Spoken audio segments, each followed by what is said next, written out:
Hello বন্ধুরা, সবাই কেমন আছো? তো আজ আমি বানিয়ে দেখাবো এগ কিমা কারি। এটি রুটি বা পরোটার সঙ্গে খেতে খুবই ভালো লাগে। চলুন রেসিপিটা শুরু করা যাক। তো প্যানের মধ্যে প্রথমে তেল দিয়ে তাতে রসুন বাটা দিয়ে দিলাম। রসুন বাটা একটু ভাজা ভাজা করে নিয়ে এর মধ্যে পেঁয়াজ কুচি দিয়ে দিচ্ছি। পেঁয়াজটাকে একটু ভেজে নিয়ে এর মধ্যে দিয়ে দেবো স্বাদ মতো লবণ। তারপর আদা বাটা দিয়ে দিলাম, দিয়ে ভালো করে মশলাটা কষাবো। তারপর এর মধ্যে দিয়ে দিচ্ছি টমেটো কুচি দিয়ে আর একটু ভালোভাবে নেড়ে নেব। এর মধ্যে দিয়ে দিচ্ছি হলুদ গুঁড়ি, লঙ্কা গুঁড়ি দিয়ে ভালো করে মশলাটা আরেকটু ভালোভাবে কষিয়ে নেব। তারপর গরম মশলা গুঁড়ি দিয়ে দিলাম। মিডিলটা একটু ফাঁক করে এর মধ্যে দিয়ে দিচ্ছি দুটো ডিম দিয়ে এইভাবে নেড়ে নেড়ে কিমাটা আমি বানিয়ে নিচ্ছি। কিমাটা তৈরি হয়ে গেছে।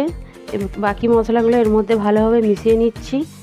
তারপরে এর মধ্যে দিয়ে দেবো ধনেপাতা কুচি দিয়ে দিলেই এগ কিমা কারি তৈরি। রেসিপিটি আপনাদের কেমন লেগেছে কমেন্ট করে জানাবেন। ভালো লাগলে লাইক করবেন এবং চ্যানেলটি